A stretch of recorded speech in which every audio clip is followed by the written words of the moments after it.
The familiar strains of Alice in Chains. I love them, but you know that. So the title is Diet, Inflammation, and Death. Why diet and inflammation and death? Well, all kinds of things can cause inflammation, injury, for example, or infection. But because of the way in which we live today, for most people, the most important cause of chronic inflammation is diet. We are eating a very toxic diet indeed. So our diet causes chronic inflammation, and chronic inflammation leads to illness and death. It's a very tightly linked series. And one of the ways in measuring just how extensive this problem is to look at our public health figures. Now, I started off years and years ago just with a single slide of diseases, and then over the years, it multiplied. I ended up with 4 or 5 slides of different diseases, all of which show the same thing. They're all increasing in frequency. We're seeing more and more of them, and they're decreasing in latency. We're seeing them at younger and younger age groups. And then I thought, this is too much detail to go into. Let's just boil it down to its most simple, essential components.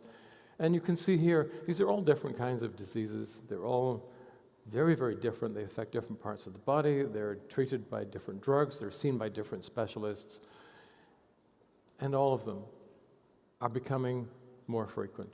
And you know what? When we look at people who are still supposedly healthy, who don't yet have the signs of these diseases, we find that between 20 and 30% of them have preclinical signs of those diseases. So for all of the huge and increasing numbers of people who have non-alcohol-related fatty liver disease, what we find when we look at a healthy population, or at least they look healthy, they think they're healthy, we find that about 30% of these young people have NASH, which is the preclinical precursor of NAFLD. And now what we're finding is that when you look at young to middle-aged people who don't think they have any problems with their bones, when you look at them in detail, what we're finding is they're starting to show signs of osteopenia and even osteoporosis. So these diseases are appearing in younger and younger age groups, all of them are increasing, and all of them are emerging in younger and younger groups of patients. And the secret is out. This was acknowledged by the U.S. Institute of Health Metrics and Evaluation. It's a study that they publish in The Lancet once every year, and every year it's pretty much the same answer. It's poor diet that's causing all this. It's poor diet that is the single most important cause of early death, which means preventable death, all over the world. Now, just this year, we've seen a whole series of studies looking at the negative effects of ultra-processed foods. The kinds of foods that the multinational food companies, who control almost 80% of the global food space, offer to us in the supermarkets. And it turns out that they're very toxic indeed. I know you like them, I know you buy them in huge amounts, you give them to your kids, but when you look at the data that's been generated only this year, that every 10% increase in your consumption of these ultra-processed foods is associated with a 10% increased risk of cancer and a 14% risk of early preventable death. These foods are dangerous. And more detailed study, which has only just come out, it turns out that if you eat 4 servings of ultra-processed food a day, that increases the risk of early death by 62%, and each additional serve by another 18%. So if you're eating 6 servings of ultra-processed foods a day, and plenty of people do that, that doubles. That's a 100% increase in your risk of preventable and early death. It's shortening our lifespans, and it's shortening our lifespans all around the world. Not just us, but lab rats too. When you take these same ultra-processed foods and you feed them under controlled conditions to laboratory rats or mice, what you find is they suffer, they get sick, and they die early just in the same way that we do. What you find is that the aging of the immunological system accelerates. They have far more inflammation. They have more heart disease, more cancer, and a vastly increased risk of sepsis. That's when you have an infection that gets into the bloodstream and becomes overwhelming. Sepsis has a high mortality rate in rats and in humans too, because our antibiotics are wearing out. And for these reasons, because ultra-processed foods are so dominant in the food space now, we're starting to die at the population level younger. So you know, I think, that for the last 3 years, life expectancy has been falling in the United States. Now, they spend more than any other country in the world on healthcare. And about 20 years ago, they were in the top 5 in terms of average life expectancy. They are just about to fall out of the top 50 in terms of life expectancy, because it doesn't matter how much money you spend on healthcare. If people are poisoning themselves every day with the food that they eat, all the drugs, all the surgeons, all the medicine in the world is not going to be able to remedy that. Now, you have heard, I'm sure, of the fact that many more young Americans are dying with overdoses or committing suicide. That's actually also related to their diet. The diet which causes inflammation in the brain, which destroys motivation, creates depression, reduces impulse control. It's all connected. But it isn't just those problems. Diabetic complications, because so many Americans have diabetes. Neurodegenerative disease, so many more of them are developing dementia. Half of them seem to be in politics.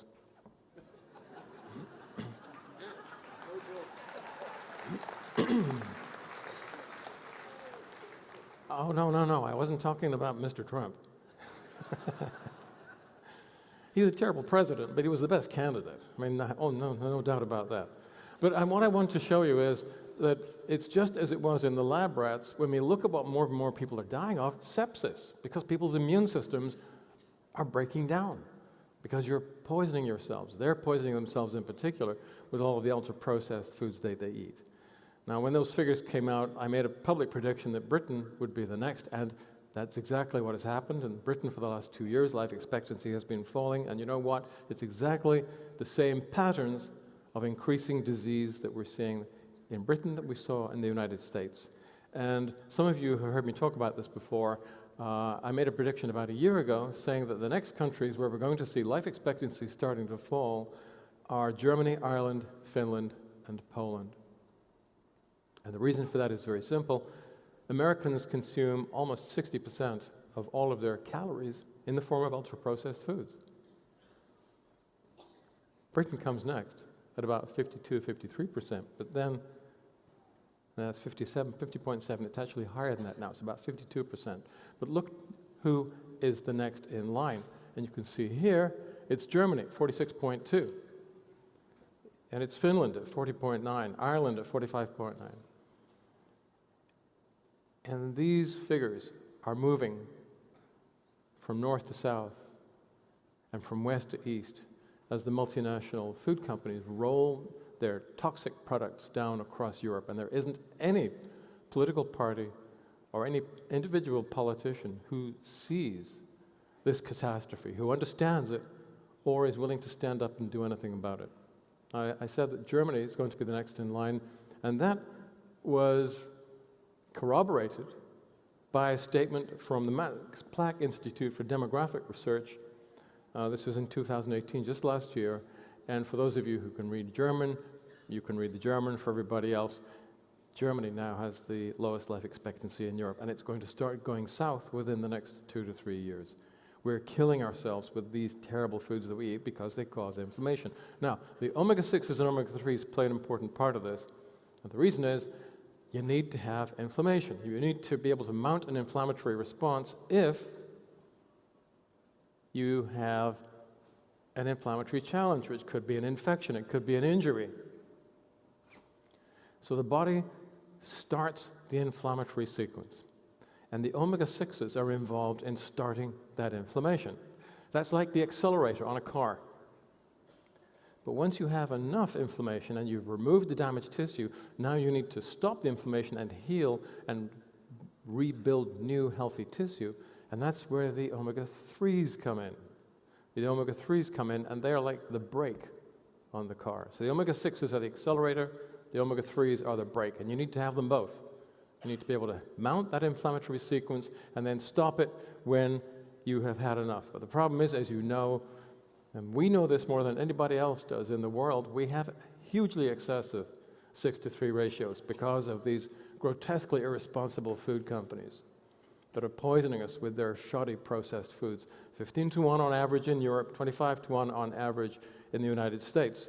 So this sequence, the inflammasome, and this is the area around the cell when the cell does its thing, it creates its inflammatory sequence, and then it releases enzymes out into the tissues around the cell, and that is where the rubber meets the road. That's where inflammation starts to damage tissue, because it's this two-stage process. In the first stage, the omega-6s and omega-3s. The problem is, if you've got too many 6s and not enough 3s, you start shedding exosomes, and we have far too much 6s and not enough 3s, so we shed these exosomes, and they release enzymes called matrix metalloproteases, which are released outside the cell and start to destroy the extracellular membrane. This is where the tissue destruction starts, whether it's cartilage, bone, the linings of arteries, your lungs. It's the same process everywhere. The aging of skin, the same process. So it's just as well, because these enzymes are so destructive, that if you eat a healthy diet which contains polyphenols, that those enzymes are modified, they're moderated, they're kept under control. But here's the problem. We have far too high a 6-to-3 ratio. Thank you, Nestle. Thank you, PepsiCo, General Mills, Nabisco. Thank you, Danone. These are the people who are killing you.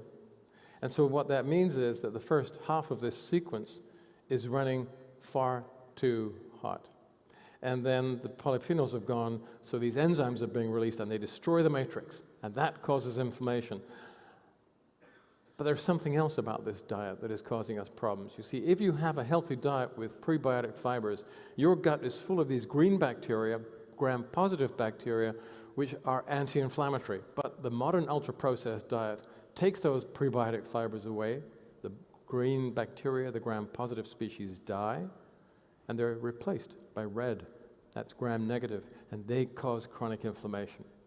So we have chronic inflammation in the gut as well. These are the people who are killing us. They're giving us this very high 6-to-3 ratio. They take away the polyphenols. They take away the prebiotics, so you have inflammation in the gut. They take these away, so your immune system can't cope. These compounds are highly pro-inflammatory. Their processed foods are very, very high in these toxic compounds. And then they stuff their foods full of sugar. Have you any idea how much sugar there is in your processed foods? Well, sure, you know how much sugar there is in classic Coke, or jam, or soda of any kind, or a cake. But what about something like tomato ketchup? You think it's a savory food. Look how much sugar there is in tomato ketchup. They cover up the sugar with vinegar and spices, but it is full of sugar. It just shouldn't be there. It doesn't have to be there, but it adds bulk, and it's a preservative, so they use it. And that means that you have a high glycemic index, which causes chronic inflammation. All of these things are causing chronic inflammation. So let's take a universal man or woman. What's happening to this person when they eat an ultra-processed diet? Well, the first thing that is going wrong is they have a 6-to-3 ratio that is far too high, and the polyphenols have gone, so they have chronic inflammation in, let's say, in the joints, in the heart, in the liver, in the lungs, in the brain, causing depression, neurodegenerative disease. This is a sick person because of the ultra-processed foods. But the problem is the ultra-processed foods have also taken away the prebiotics. So the bacteria in the large intestine are not gram-positive, they are gram-negative, and now you have chronic inflammation in the gut as well. So we add balance oil. That rectifies the 6-to-3 ratio. It adds the polyphenols. It reduces chronic inflammation in the body, but it doesn't really do anything for the large bowel. What you have to do there is to add xenobiotic. Xenobiotic is designed to stop chronic inflammation in the large bowel. It restores it to normal because it puts the prebiotics back into the diet. So once again, the green bacteria, the gram-positive, the healthy species, predominate, and they tell the gut, don't be inflamed. Everything starts to calm down. We use this very complicated blend, short chain, medium chain, long chain, and that means, of course, that when you eat this blend and the blend enters the colon, the short chain molecules ferment first, and then the intermediate chain, the longer chain, and the longest chain. You're changing the microbiome throughout the whole gut. How much of this fiber should you eat? Well, the WHO thinks that you should eat 30 grams of fiber a day, but that's all of the different fibers. The average diet actually contains only half that, 15 grams, and out of that, only 3.5 grams is prebiotic fiber. And those are the fibers that count. They're the fibers that change the microbiome. So the WHO are actually implying we should eat 7 grams of prebiotic fiber a day, and that is exactly how much there is in 1 scoop of xenobiotic. I think 1 scoop is the entry-level dose. I think 2 scoops is what you should be taking because that changes the entire microbiome. What actually will it do for you? Well, the WHO say that if you eat 30 grams of fiber a day, you will reduce the risk of early death by as much as 30%. That's how important the microbiome is. Breaking it down, it protects you in all kinds of ways. If you're eating this level of fiber, and as I said, only 12.5 grams of that is prebiotic fiber. If you're eating that much, 2.5 grams of that is prebiotic fiber, it reduces the risk of cancers, heart attacks, and strokes. This is extremely protective. And so that's what we have designed Xenobiotic to do, to give you protection in this way which complements the anti-inflammatory effects of the balance oil. They're designed to be used together.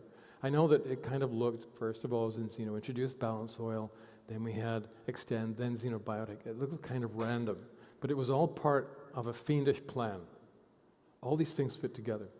They all address this problem of chronic inflammation in slightly different ways. And Extend comes in here, because there is a third source of chronic inflammation, which is very, very important in an increasing number of people, and that is abdominal adipose tissue. Now, you know, I think, that it's better to be pear-shaped than apple-shaped. The adipose tissue that you store inside the abdomen is not very good for you because it has a tendency to be invaded by macrophages, immune cells which cause foci of inflammation and then produce compounds which leach out and go elsewhere in the body and cause inflammation everywhere else as well. So what we want to do is to try and find a way of stabilizing that abdominal adipose tissue because it's so close to the heart, it's so close to the kidneys and the liver. It's causing damage in all of these tissues. We want to try and stop the inflammation in this abdominal adipose tissue as well. And balance oil touches it. Xenobiotic doesn't have very much of an effect at all. We need a different tool to address this source of chronic inflammation. And that is what Extend is designed to do. Extend is designed to do a lot of things. But it turns out that this abdominal adipose tissue can be stabilized by a group of phytonutrients, including the tocopherols, the tocotrienols, the carotenoids, the xanthophylls, and the fat-soluble polyphenols. And all of those are in Extend. And so Extend is basically designed to stop this source of chronic inflammation. And when you do that, as Thilo was saying, with balance oil, you get huge improvements in many people's condition. Add Extend, you get further improvements. Add Xenobiotic, you get further improvements. They're designed to work together. They're designed to stop the inflammation in different parts of the body. So what we have come up with for the first time, no other supplement company has done this, no other pharmaceutical company has done this, no one's even thought of doing this. It's a systems approach to this problem of chronic inflammation that is directly caused by the reckless behavior of the food companies who dominate our diet today. So for chronic inflammation in most tissues, that is what balance oil is designed to rectify and remedy. But for chronic inflammation in the large intestine, that is where Xenobiotic comes into its own. The third source of chronic inflammation in deep abdominal tissue, and that is one of the functions that Extend has. Now, for those of you who've heard me talk in smaller groups, you know that there's a fourth source of chronic inflammation, which we are also addressing. I'm not going to talk about that today. That's a topic for perhaps the next meeting, but we're onto it. We're about 5 years ahead of any other company operating in this space, and we will continue to be.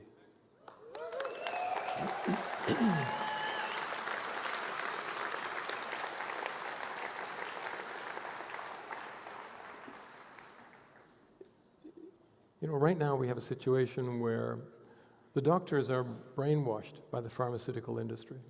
It's a large part of their training. Their post-qualification education is dominated by the pharmaceutical industry.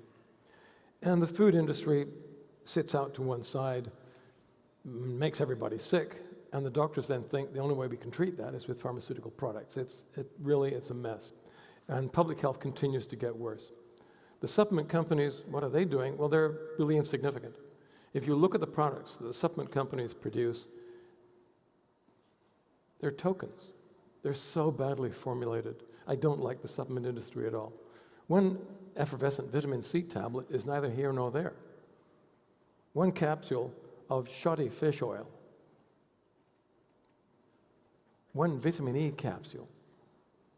They don't do anything. None of them have any effect at all. So here comes Zinzino. We're in the middle. We're new. We're not like any of those things. We're like a food company in some ways. We're actually very like a pharmaceutical company in many ways. We're sort of a supplement company, but we're none of those things. We're actually a pharmaconutritional company, the first one of its kind. And I can tell you, ladies and gentlemen, we're going to dominate this space. We're going to change the way the medical profession and everybody else thinks about public health.